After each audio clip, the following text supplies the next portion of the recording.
Hey, folks, welcome to another great episode of the Mañana No Mas podcast. As you all know, and as I start almost every show out, we don't have a schedule. So it's been a little while since we put out a last episode. But when someone awesome comes along, we open up the microphones, we have a conversation, and we share it with you. Today, we have another referral from Noemi, our good friend, and she's referred Andi Simon to us from Simon Associates. And I think we're going to have a pretty incredible discussion today about business growth and how to do that. Andi, I'll pass it to you. Could you give us kind of an introduction about yourself, how you got started maybe, and then we'll move forward. Kurt, it's a pleasure to be here, and I do love Noemi. My name is Andi Simon. I'm a corporate anthropologist. And since you often deal with leadership, I have several leadership academies I've been running now for several years for clients. But I began my career a while ago trying to understand how people change. I was really interested in immigration, return migration. Took my daughters when they were kids to Greece to study Greek women. And I learned a lot about how people adapt when things are changing, which is they hate it, but they can do it. And so after a decade in academia and 20 years in business, I went on to my own business 2 decades ago. And my PR firm invented me. He said, "You are a corporate anthropologist that helps companies change." And I went, bingo. Now, what do I do with that? What I found, and you'd appreciate this, is people didn't hire me for what I did. They hired me for what they needed. Yeah. And I picked up clients less because of who I was than because they were trying this or trying that, and they were stuck or stalled. And over the last 2 decades, I have done a ton of blue ocean strategy work. I have 4 books out, and my 4th one is called Rethink Retirement, about the next great huge transition going on in our society today. But I like something humans hate, which is change. And so, as you and I are talking, I know that you are trying to bring insights into your listeners or your viewers. And so, question is, how are we going to adapt to a very fast-changing time now? We've all watched over our lifetime things change, like we don't use rotary phones anymore. And I did my dissertation on punch cards, which nobody would know what that means. But I'm now enough to know what punch cards are. Now we're on to something completely different again, and who knows where it takes us. The AI thing is such an interesting discussion in the business space because I have to work with it every day running a digital agency. But I also suffer a great deal of AI fatigue. I constantly have clients that are like, I'll say, here's this new CRM tool we're going to use. And they say, how do I optimize it with AI? And I go, what are you trying to optimize? What are you even trying to figure out? You ask me these crazy questions and you don't even know what success would look like with what you just said. You've heard it. And now you think you need to regurgitate it, but it doesn't make any sense in the framework in which you're using it. It's driving me insane. But I'm the hypocrite because, behind closed doors, I'm going into Magi and I'm asking Claude or OpenAI or I'm asking something, right? How do I develop this? How do I do that? How do I integrate? And so I openly say I'm a hypocrite in the space because I use it all the time. Bam. But when you mention change, I mean, there are companies literally laying off teams of people without even understanding what success would look like in this other pathway. We're in, like you said, we're in, what do they say that early days, right? We're in early days. We're in unforeseen territory. I would imagine you're quite busy with these types of questions. Well, I just got asked to participate in a conference on financial services and fintech and how all of the new technology is changing the way we're banking. But we've been changing. I was a banker for years. We've been changing for a long time. But the question for you and that client is that in the absence of knowing we're copycats, humans are wonderful monkeys. So if I heard it here, if I don't say that, I can't be smart. But I'm not willing to go and try it. So both my husband and I do much of our work using all of them AI platforms. And they are each different. And as we've discovered, if I want something of a particular kind from a chat, it's one way. And then if I give it to Claude, it gets revised. Copilot and I often do wonderful stuff for this recent book. I did 60 interviews. And one by one, I fed it in. I said, now, tell me what this is all about. It was pretty interesting. And then I had to make sure it was true. And then even Gemini come in. But it is an interesting time. The most fascinating thing for my clients is what is it that you're missing or that you need? How do you define an unfulfilled challenge? What are you trying to add tools to help you with? Because if you can't define that, then this is just another encyclopedia. And you can have an Encyclopedia Americana that we all had, or Britannica, and go Wikipedia it. But this helps you in ways that your brain can't possibly imagine. And so now the question is, what's the problem you want to solve? And then how do we begin to find processes? The people they're laying off, though, are laying off with great wisdom, I hope.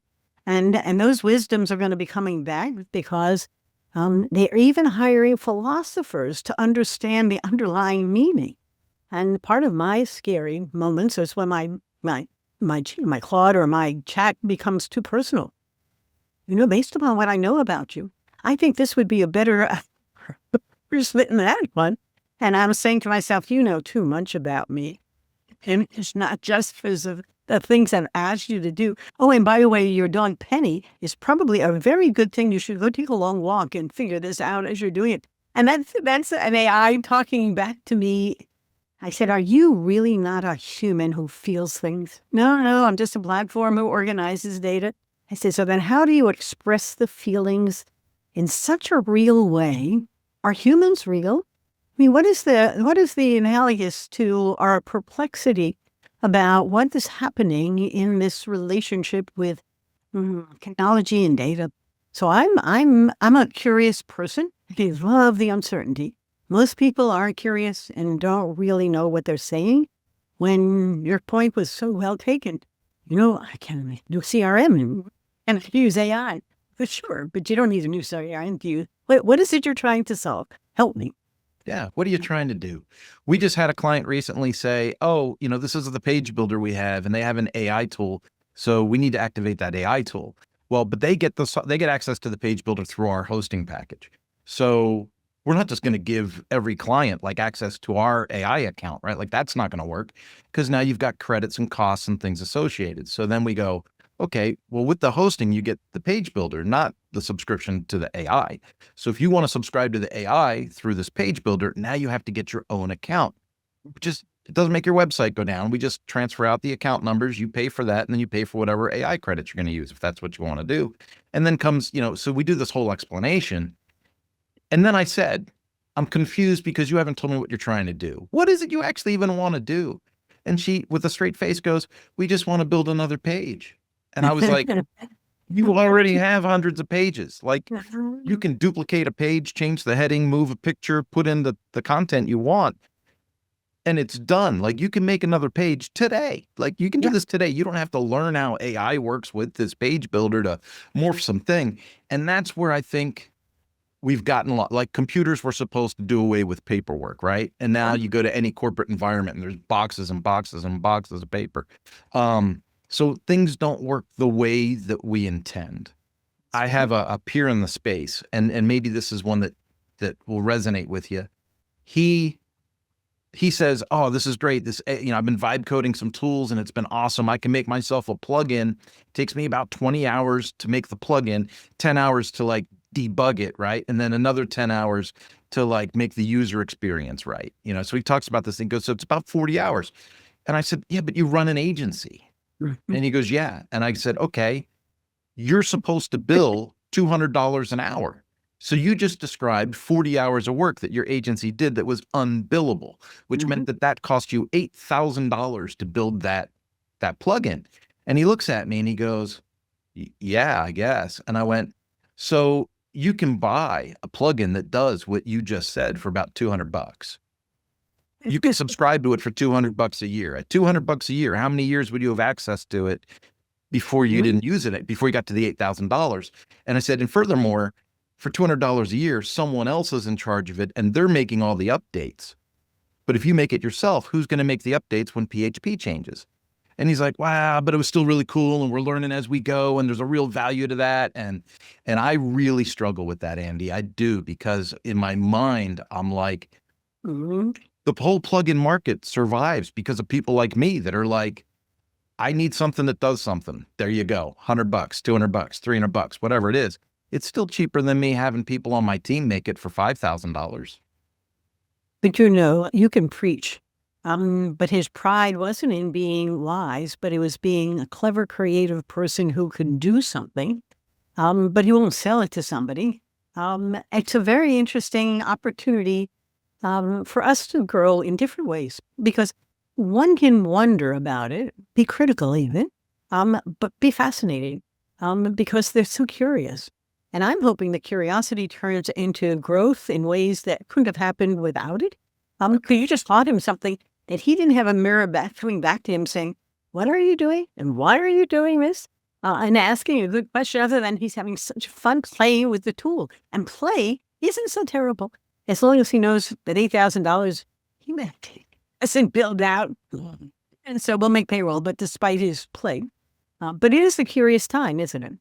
It is. It is. And I think if we make things that are unique, then that puts us in a framework of having something to sell, having a product, right? But if we're just making something that we want to make it ourselves and not pay someone else their asking price, I think I almost feel like we're wasting the technology. Yes. Well, we can do that too. Yeah. Then, but you know, you're also assuming that humans are wise and smart and kind and think bigger than me. But by and large, they almost feel inadequate if they haven't created something unique on a new agent. I know somebody who's in the retail business, and they created their own agent to know what's being sold through the Slack commentary that's going on among their folks. She said, "Yeah, you'd be amazed how much you can pick up off your retail salespeople based upon what they're talking about and what's actually selling." And so we encourage them all to post information. And now we've got an agent that was sorted in for us. I had a client, and they needed a blue ocean strategy. They were losing association. They were losing their clients, their members, because members were looking for new, better ways to find out information. For example, we have the FDA coming in. How do we train our people? Well, we have a training program. Yeah, but it's in person. I can't spare them. And, what do we do? How do we prepare my food so that it doesn't have bad, bugs on it? And what happens when it does have bad bugs on it? And what's coming out of the FDA that we should be aware of and anticipating? And how do we manage the food chain? And so we worked with them, and I listened to their clients, and I love to listen.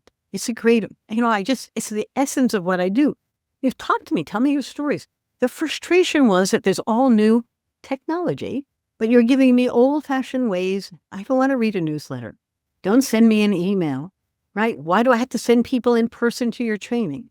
And so their IT people created a great system with their own proprietary data and an agent that they could now subscribe to as a member to get real in-time, fast, just-in-time information to train their staff when an FDA was going to show up, and how to prepare that whole transportation of the food chain.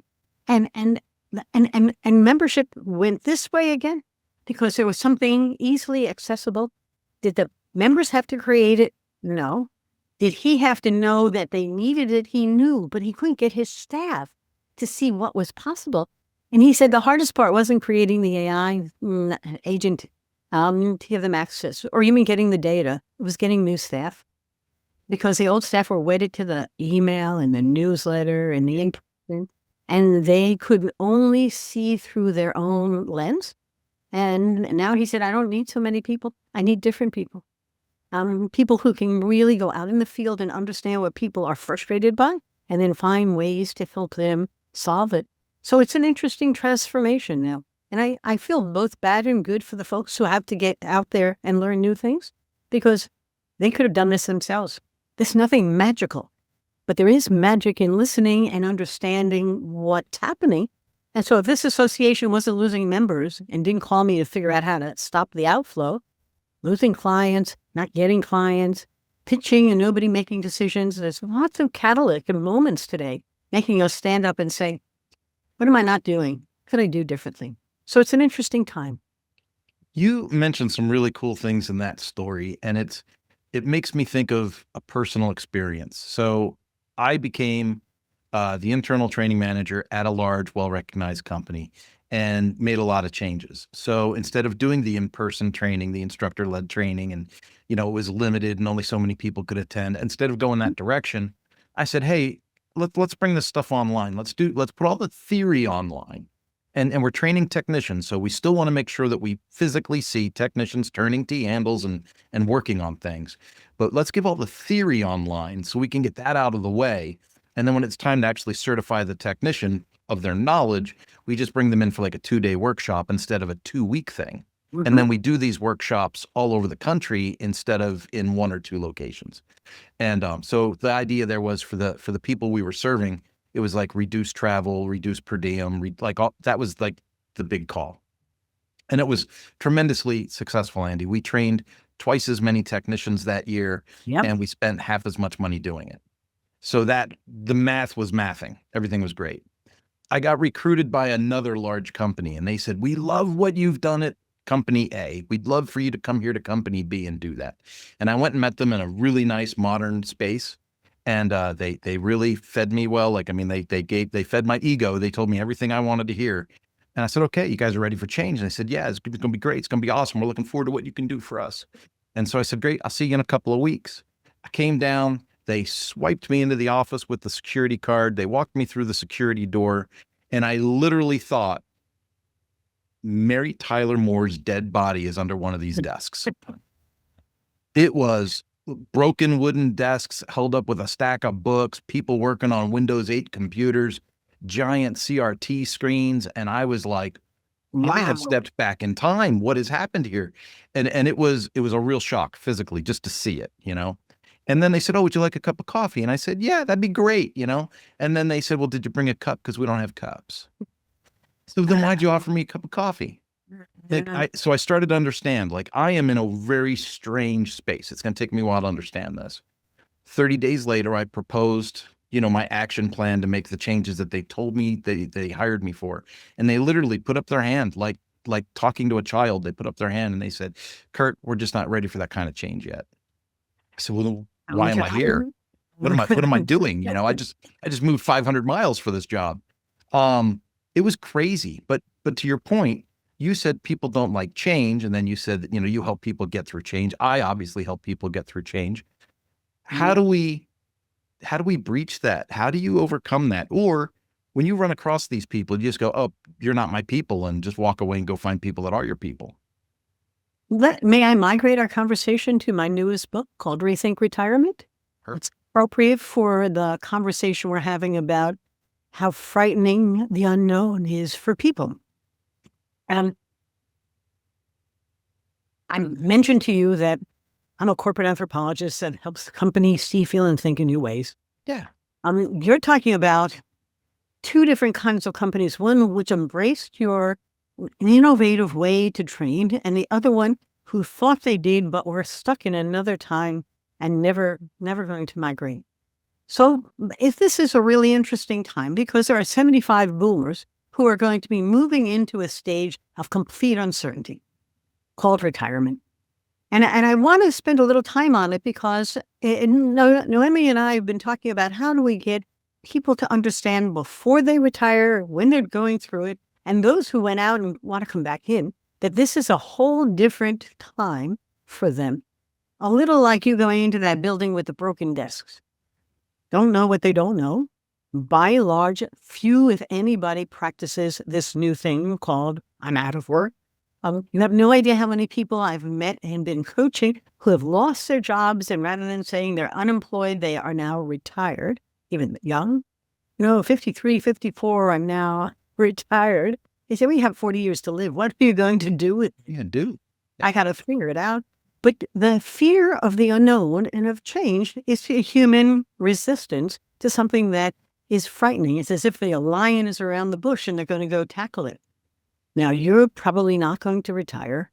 This all started when my husband sold his business and called me and said, "I'm not retiring. I'm joining yours." And I said, "Okay." I can see the press release now. Still entrepreneur, joins his wife's business. But he picked up clients right away, rewired himself, and has had a wonderful next career. So we started to work on a book because we were fascinated by what happens in retirement that we didn't want to go to.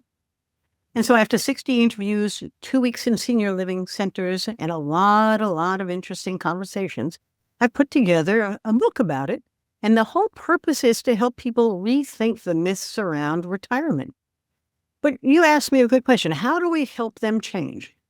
Now, if you can imagine the profound transformation that happens when you've worked every day, when you were young, people ask, what do you want to do when you grow up? Then you go into college or some trade school, and people saying, what are you going to do with this education? And then you go and you get a job, and you and I both had a variety of career moves. Who are you becomes your job. And then you worked hard to get to this place called retirement, as if it's the end of work and the beginning of nothingness. What is the next stage? And what do you lose? So despite how many people I talk to, Kurt, I hear four things, and it's a recurring theme. My business card was who I was. Who am I now? I've lost my identity. What are you going to say at a cocktail party? When people say, hey, what do you do? I'm recently retired, one guy said to me. I used to be an engineer. I once was a doctor. I was really good at that. But what are you doing now? I'm retired. That's interesting. What is the state of this tribe? The second thing is, what do I do in the morning when I wake up? Your calendar is busy but flexible. Mine is full, flexible. But people woke up with nothing on their to-do list. Yeah. And the workplace was their to-do list. The third thing is, what's my purpose? I used to have one. Now, and I will tell you that the new technology is changing the way we even think about purpose. And then the last one is very profound. Who's my community? I need to belong. I need friends. One woman said to me, I used to get on the train from southern New Jersey into Manhattan. Those were my friends. Then I stopped commuting. I have no friends. Another person said to me, I left my firm and nobody will have lunch with me. I'm now the outsider. They're not inside anymore. So when you talk about how do we help people change, that's what I'm trying to do in a different context. But the same issues have arisen for a foreign country. It's as if they've dropped into a foreign country. Too many of them who have sold their business and then spent the 2 years of transitioning realized that first they had a nice office and then a slightly smaller office and then a closet for an office and then no office and then nothing to do. You have no idea how successful people have become miserable. One woman said, I'm out of work a year and I went on medication for my anxiety and stress. I can't figure out what to do with my life. And another woman who got fired said I had nothing on the calendar for the rest of my life. So I have my clients and I work on leadership academies and I'm working with not-for-profits to help them grow. But this has become an interesting application of how a little anthropology can help people see, feel, and think in new ways about a time that they waited for. Nobody's keeping them from it. And everybody thinks they have enough money, but won't spend any of it. The financial planners said, this is the most bizarre thing. I had them spend their entire working life preparing for retirement. They've got a great financial plan. They won't spend it. They're terrified they won't have enough money. And they don't know what to do. Because first they have nothing to do, then they have nothing to spend on it. I talked about a crazy time, and AI is not going to solve it. But I have a hunch, and there's solutions in the technology that are going to help people rediscover their purpose. When they used to take re-entering women and teach them coding, my hunch is that we may be setting up AI labs for older adults to find value in ways that their wisdom can be applied. I am anxious to see what we can do to integrate the two because why not? There's 75 million boomers. They're all going to be 65 in a few years, and they have 30 years to live. Interesting questions. You're describing things in real time that are also happening in my feed and in my business in real time. So this is super, super interesting. And I don't know if you're seeing the same stuff. Katie Keith, she develops in WordPress. She's a woman business owner. They do millions in business with their plugins. She's established. So I just want to make sure that for people that are listening that don't know who she is, she's legit. And she's really awesome because she shares stuff on X from a personal perspective. She'll say, we saw this with our business. These are our numbers. This is what we're experiencing. I tried Claude for the first time, right? So we're seeing this with her. So with her as a use case, she posted a couple of weeks ago, she said, why is it that the older people are embracing AI, and the younger people, Gen Zs, are angry about the AI. And Great, it was very, very interesting because while she started this conversation on X, and of course, hundreds of people in my space jump on that thread, my favorite customer of all time I have right now. We're building a project called pfunversity.org. It's a Christian element of, it's called Family Office Management. And the two older gentlemen that I work with, George and Dan, they're the sweetest old dudes. They're in their 80s. I don't know if Dan's in his 80s. George is in his 80s. He very specifically says he's in his 80s. And he very specifically says, this is my legacy project. This is what I'm working on because I know I'm not going to live forever. They've developed, I'm still building the website. We've got like 750 videos in this website already. They're leveraging HeyGen, ChatGPT, Claude. I mean, these old dudes are throwing me so much content to put into this website. And it's usually with clients, I can't get content. With these guys, it just keeps coming.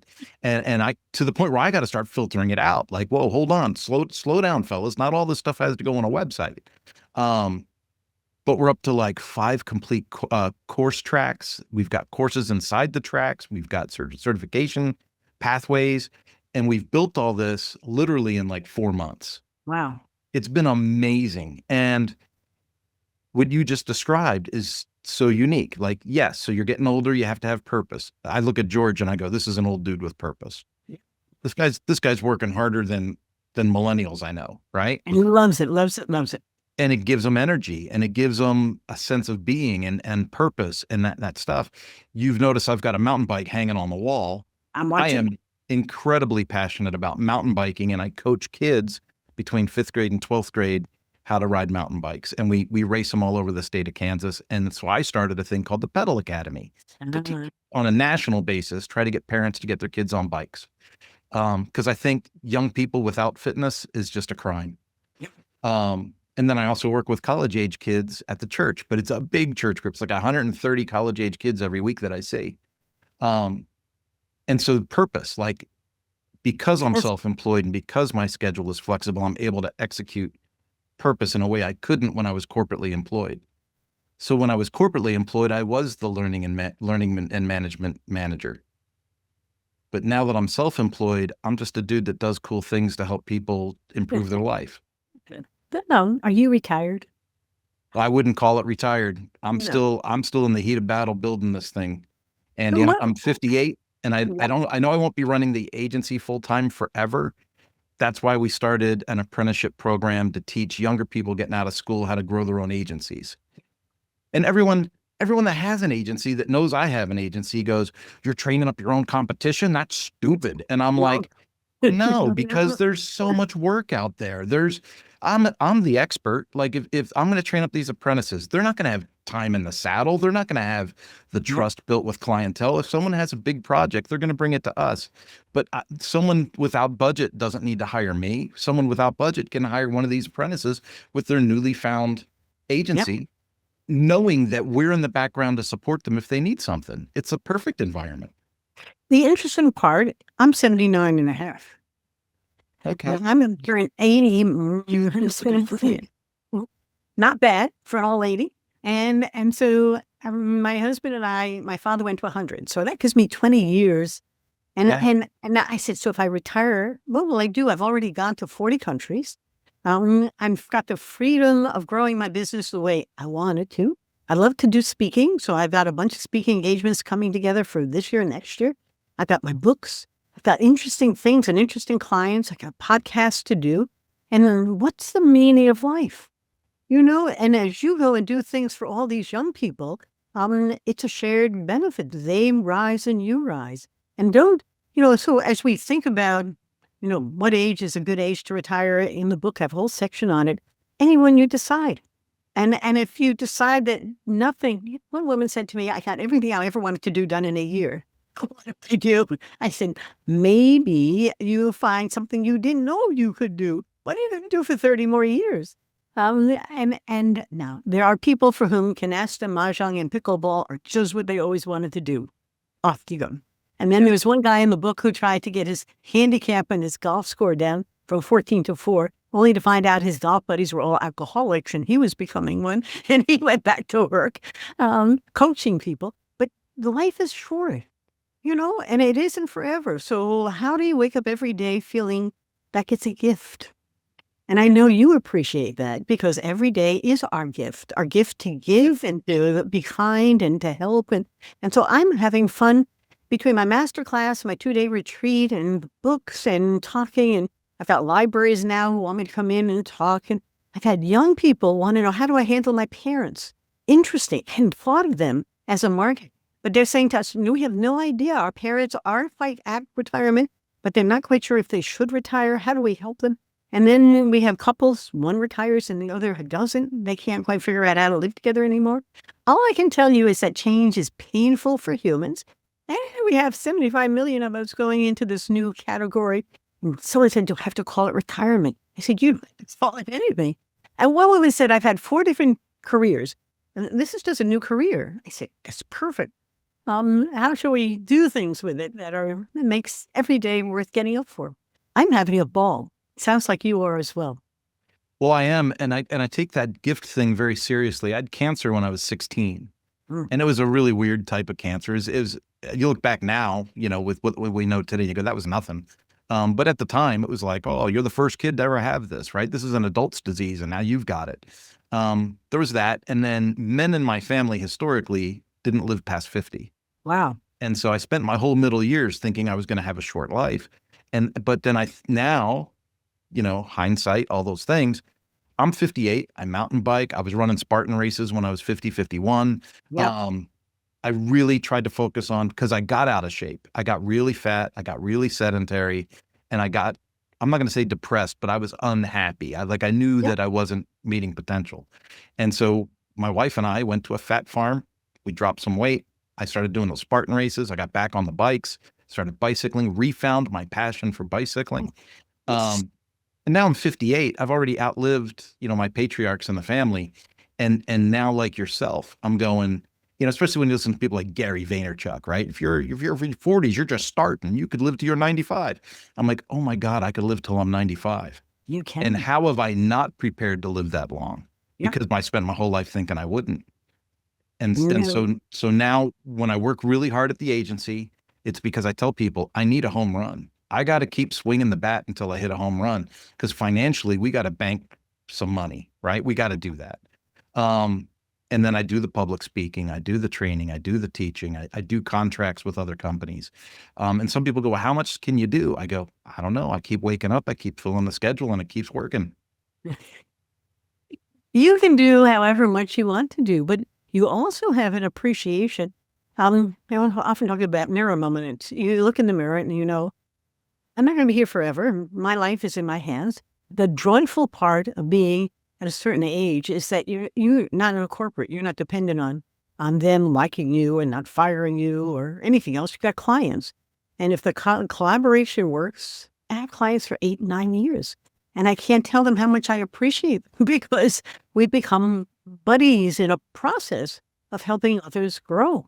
But I do think we have a gift of giving that's really quite a special one. And I'm just really happy that, as you and I are telling our stories, people can appreciate that their story can grow. I tell people that my job as an anthropologist is to help you to step out and look at your life or your company through a fresh lens. How do you see, feel, and think in new ways? Because unless you see it, you can't do it. You have seen from the time you were 16 that life is fragile. Now, how do I bust through that and not simply wait till die? Let's live. And that bike behind you is a statement to your enthusiasm. And everyone you teach to ride those bikes is benefiting from your gift. It is gifting. Yeah. Yeah. So I want to kind of shift our conversation some. I did the, quick research on you, not deep, don't panic. But you've got a few books out, and I noticed some are very much focused on women in business, right? Women, women, women. A lot of the women I speak to in business make a product that is specifically for women. Retreats for women, getaways for women, training for women, books for women. And at some point, guys like me look at that and go, wow, if I made a book that was just for men, I'd probably get crucified. But You know, the other side of the coin is obviously there's a market there. But then your latest books, correct me if I'm wrong, but I'm seeing at least two of your latest books are like general marketplace. well, I rethink retirement is pretty general. It's not for men Yeah. or women, it's for both. And my first book called On the Brink, Fresh Lens to Take Your Business to New Heights was how anthropology could help your business. Pretty general market. Pretty general, yeah. Brought me great market. I was in Mexico 3 times, in India for 6 clients, and it was really a fresh approach to it. My second book was called Rethink Smashing the Myths of Women in Business. I like the idea of smashing the myths. And in it are stories of 11 women, each of whom said, of course I can. You Yeah. can't be CEO, you can't be this, you can't be that. And women said, of course I can. And they didn't even pay attention. My third book I did with Edie Frazier, a marvelous woman, and it's called it's called Women Mean Business. And in it, we had 102 women, which is a story, but 102 women, each of whom gave us 5 wisdoms about how women mean business. And it brings me lots of speaking engagements because women in business need to see others, we're mimics. And if I can't see someone else doing it, how do I know I can do it? The women who are doing things for women and with women understand that women need a community in which they aren't thought of as the afterthought. I can only tell you, I was an executive at Citibank. I was an EVP of one bank, SVP of another bank. I was the first, the only. It was lonely. I went to a board meeting. There were 48 guys, and none and me. We didn't say much. But, you learned a different culture that was breaking through.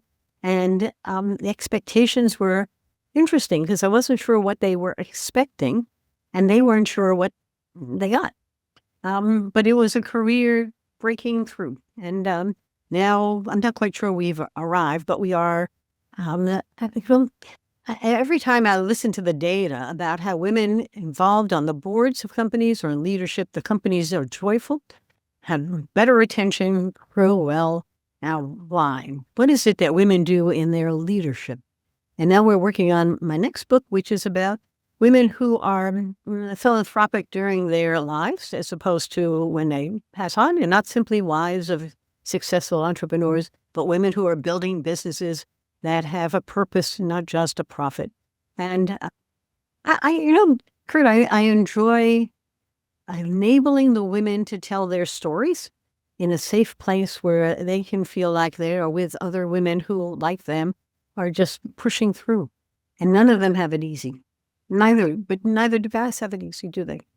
No, well, it's two different kinds of struggles, I think, really, right? To assume that anyone's privileged and doesn't have to struggle is just silliness. When I was in the car business, the automotive service industry, I advocated for women in the workplace repetitively. And it's going to sound mean. I don't mean it to sound mean. They always produced every time. Like you bring a girl in, your job is to change tires on these cars and change oil, right? And they would slap on the uniform just like the dudes do. But you know what? They didn't take as many smoke breaks, and they didn't, disappear and just leave or go hang out in the bathroom for 40 minutes, or like they were dependable. They did the job. Now, if you were to talk to them aside from the job, outside the job, they would say things like, I have to work twice as hard as a man to get recognized. And they would say these things. And I'm like, you didn't have to. You just did it. I hired you. I never put that expectation on you. You just did it. You And when I perform. hired them as service writers, they did the same thing. They would work the counter. Everybody flirts with customers when they're in sales. So this whole idea of like, you just hired her because she flirts or she's pretty. No, I hired her because she's not disappearing for these unknown smoke breaks. She's not taking 2 hours for lunch on a Friday, coming back smelling like beer. She's doing the job. I always found success with females in those spaces, in those positions. And so when I worked at the OEM, I worked at Suzuki for a while. I ran their training department. And I very purposefully, I'm not going to say I specifically looked for a woman, but I saw the resume. It had the things I was looking for. I brought her in. We're still friends to this day. So I can tell you, Michelle is crazy. Michelle is nuts. She's a wonderful artist, but like an artist, she's really hard to keep. You got to put the reins on because she'll make some weird stuff. But man, she did the work and she was good at it, Right. and everyone on the team from president, vice president, Japanese vice presidents, Their culture is completely different. And when I said, this is who I want to hire, they said, oh no, you should hire a mechanic and teach them how computers work because they'll know how the motorcycles work. I said, that doesn't make any sense. We're building e-learning. We need an e-learning expert that understands the software and can work magic with graphics. That's what I'm looking for. And I can teach that person about motorcycles. Yep. And they said, oh, that's not going to work, Kurt. That's not going to work. And I had to work like heck to hire her. And she ended up being the best hire. Yeah. But Kurt, you were honest enough about what you wanted done. And the gender wasn't as important as the talent and how they saw. You see the world like they do, differently. And I often think people say, what's the difference between guys and gals? I said, they're guys and gals. I mean, they just see the world through different lenses. We did a workshop, and we had a wonderful group of men and women, and the men couldn't wait. I'll go back to my retirement, couldn't wait to get out of work. They couldn't wait to retire. Yeah. The women didn't want to leave the job. They had purpose.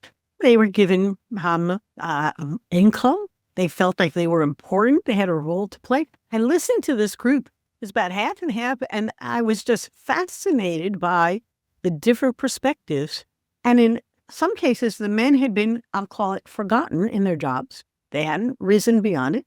And the women, because they had been elevated in it, had gotten a different personal growth from it. Like what you did with this woman, you gave her a platform and said, this is what you have to do. Or the people who came in to change the tires, you sort of gave them a platform on which they had a time to put the tires on, and they knew what was expected. Yeah. But this was an interesting reflection on the world of work for men and women. And the books about women take me in wonderful places to help women tell their stories. And we're storytellers. You're telling a story. I'm telling a story. The most important thing that women need is a place where they safely can tell their story and let others grow from it. Well, we had a program at Washington University a few years ago called the Simon Initiative for Entrepreneurship. And we were helpful. We wanted to really help men and women, but maybe women, become good entrepreneurs. Social entrepreneurship was big. And the women said, I need role models. That was a catalyst for my first book. And they were honest. I hear stories. Who's doing this? How can I mimic them? Because if I go to a guy, I can't mimic him. What he did and how he did it isn't the way I'm thinking. And you realize that they're different, but equally potentially great. Worries me now is the number of women CEOs of large companies is beginning to shrink. And the number of women moving into boards is beginning to shrink. And the demise of DE&I is shrinking. And I think we're going to lose the talent that's there unless they all go into their own businesses, which is one of the things that is strategically happening. They're leaving corporate and opening up their own stuff. The going into your own business is boy, if you followed my LinkedIn, you would be like, man, Kurt's aggressive. There'll be people say, oh my God, I put out 400 applications and no one's gotten in touch with it. I'm like, yeah. And I write back, they're not going to. This is why I specifically help people launch themselves. Yes. You need to, you've gained skills over the years and you are marketable, but yeah, no one wants to give you 140 grand a year for what you know, right? They just don't. And so you gotta hang your own tile. And I always tell people employment is an interesting idea, but revenue is tangible. Yes. You need to go build revenue. And if you can build revenue for a stranger, you can build revenue for yourself. The interesting part is that if you believe you can, I never, when my PR firm reinvented me as a corporate anthropologist, and I went out to talk to people, work my network, and they said, well, what do you do? I said, no, what do you need? And once I flipped it from me to them, we had great conversations. And I could figure out what they needed and how to solve it. I didn't have trouble picking up clients. It was the most interesting experience. And then I realized they didn't care what I did or who I was. The question was, could I help them? I had a university, it was losing students. I said, well, who else could use you? Oh, I said, yeah, because the demographics aren't changing. There are fewer and fewer students. So who else could use you? Oh, so we invented a whole new approach. It's so interesting. They just needed a fresh approach. And sometimes it came from not fitting into the box, but looking, I often say, it's not even outside the box. It's a whole new sandbox today, right? New box. I mean, over here. When someone says, "Oh, they're stealing your slice of the pie," I'm like, "So bake another pie." She's like, "It's That's an $100." old mindset, as if the pie is limited. But when the consumption was growing, that was fine. But now it's different, and you got to go find a different market. You have to sell yourself in a different way. And quite frankly, the tools are all here. It's a little like this website you're building with all of their programs. They're developing useful tools for their markets in ways that are accessible globally. You don't have to be local to watch all those videos and learn whatever it is they're teaching. It's a pretty cool time. Yeah. When I looked at where I wanted to be as far as businesses go, I would say it was like an accident, right? I was like, what could I do where I could live wherever I wanted and still generate revenue? And what could I do where I wouldn't have to capitalize having a bunch of things built or custom machinery made? Yep. And that was in my head. Because I wanted to bootstrap this thing. I didn't want to be beholden to anybody. I just wanted to bootstrap it and build it.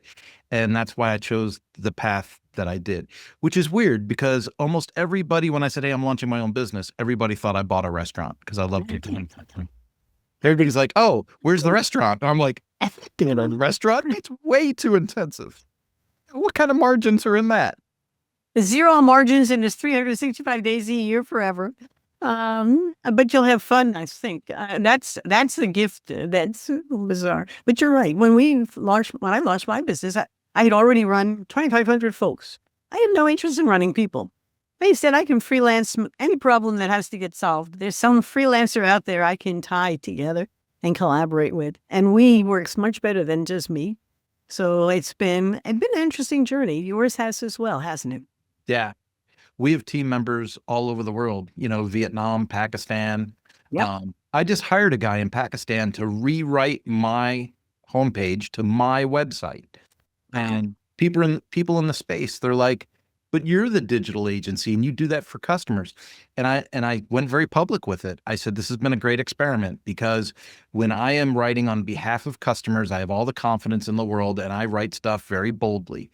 And then when I wrote stuff for myself, it was very wishy-washy. It was very, 'We'd love to help you,' right?" Instead of like, "We nailed this, we nailed this, we nailed this, and we're going to kick you to success." It was like, no, I was like, "Oh, we may have had some successes here and there." And so this guy from Pakistan said, he said, "You're being way too soft. You need to be more direct." Bam, bam, bam. And I said, "All right, I'll pay you." So I paid him retail, which is weird because I paid him like American retail while he's in Pakistan. But I'm like, "Hey, you know what?" I told him, I said, "Your price is high, but I'm sure a lot of people think my price is high too, and I still get paid. So I'm going to pay you as long as I get the results." Yeah. I got to tell you, we changed the copy. All of the stats on our website instantly changed. People aren't bouncing. They're seeing multiple pages in the website. I had a local customer, just 2 weeks ago say, "I was referred to you, and then I went to your website, and now we're meeting. I already know that I want to do business with you, so I just need a proposal. I just need to know how much it's going to cost." Wow. I was like, "Well, the website did its job then. I can't complain about paying the guy in Pakistan." Yeah. But yeah, we've got people, Italy, Spain, Africa. I mean, people are all over the globe doing work with us. Right. And the language thing, when I was younger, I thought language would be a problem. And as I got older, and I traveled a lot with Ducati when I worked for Ducati, I realized language isn't really a barrier. We can all communicate. Yes, but even people who speak the same English as you do don't necessarily communicate well. And so communication is an interesting word because you were communicating with your earlier page, but it wasn't really what you wanted to say. And what he's done is change I often tell folks, the words we use create the worlds we live in. And so those are important words to really punch through and get people to understand what you really mean. And I do think that's a really big gift. If he can do that for you, he's gifted you. That was really smart. You need to say that line again. Which one? That he's The words really we use. The words we use create the worlds we live in. That's really smart. Well, I say it often. I don't even know where I picked it up, except that I know, being an anthropologist, you look at different cultures and they speak English, but different words. And you travel around, I've been to almost every state except Alaska, and the language is English, but the language is different. And on a speaking tour, if I go down to the South, I have to slow down. I'm a New Yorker, and they say you're talking too fast, and I can't keep up with you. Okay, I got to slow down. But the dialects are very interesting, but the words are very important, and the meaning is, we don't necessarily know what the meaning is out of context. So it's I have to agree 100% there.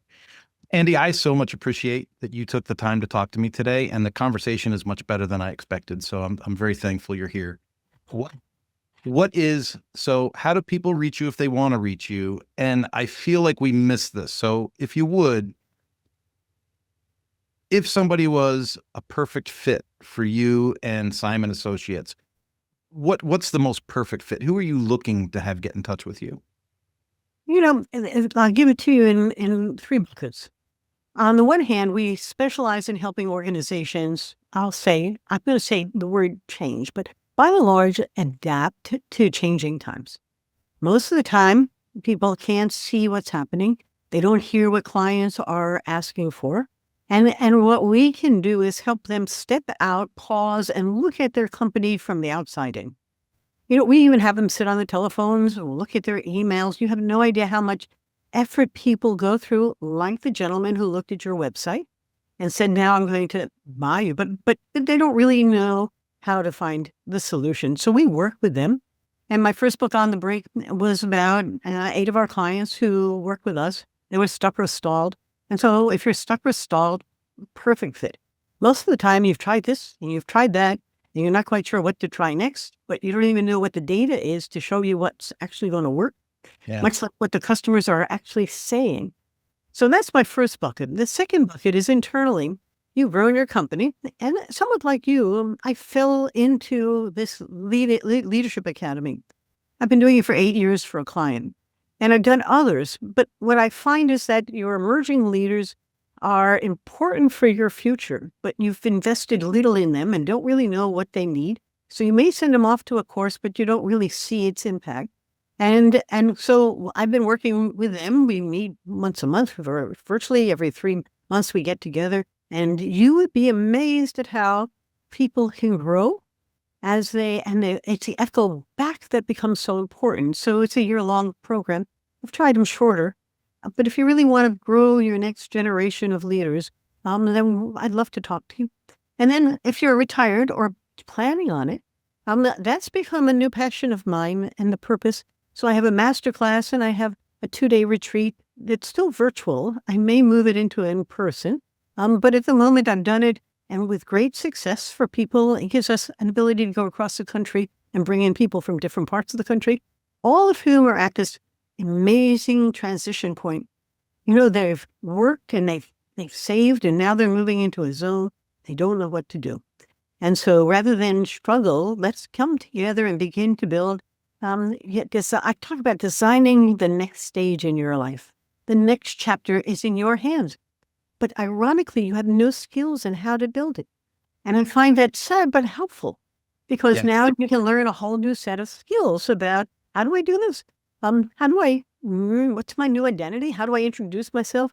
What do I do every day? What would a perfect day look like? And so I'm excited to work with this next, there are only 75 million boomers. A few of them may just like to work together on building the next stage in their life, and maybe even become a retirement coach for someone else, which is happening. And I'm teaching them and they're becoming teachers of others. So it's fun. May I show the copy of the book just for your video? Yeah, absolutely. Yeah. How's that? Let's see. Yeah, it's coming up. Maybe get a little closer to the camera or something, because it's getting hidden. There it is. Perfect. Perfect. And I love the picture of the people walking through the door. It's a big door. As you were talking, it reminded me of that business organization SCORE. Mm-hmm. SCORE has a lot of, older folks that are mentoring younger folks on existing businesses, on growth and things like that. And that's invaluable. And again, we go back to purpose, right? If you lose purpose, a lot of times you lose the will for everything else. Yep. And it's a great time. I find it interesting because SCORE is thinking of it from an older person. And I love the collaboration with the younger. Because if we think of we, not I, you're helping both sides. And where else could you get a perspective from experience better than going to an organization like that? Yeah. Or to somebody else? The people who worry me the most are successful people who are sitting at home watching TV all day now. And there are many of them. Yeah, You know? there are. Folks, this has been Andi Simon. I encourage you, if you like to read, pick up a book, look her up, hook up with her on LinkedIn or whatever. And if you've got use for the skills that she brings to the table, reach out and tell her Kurt said hi. Folks, Thanks, Kurt. have a good one.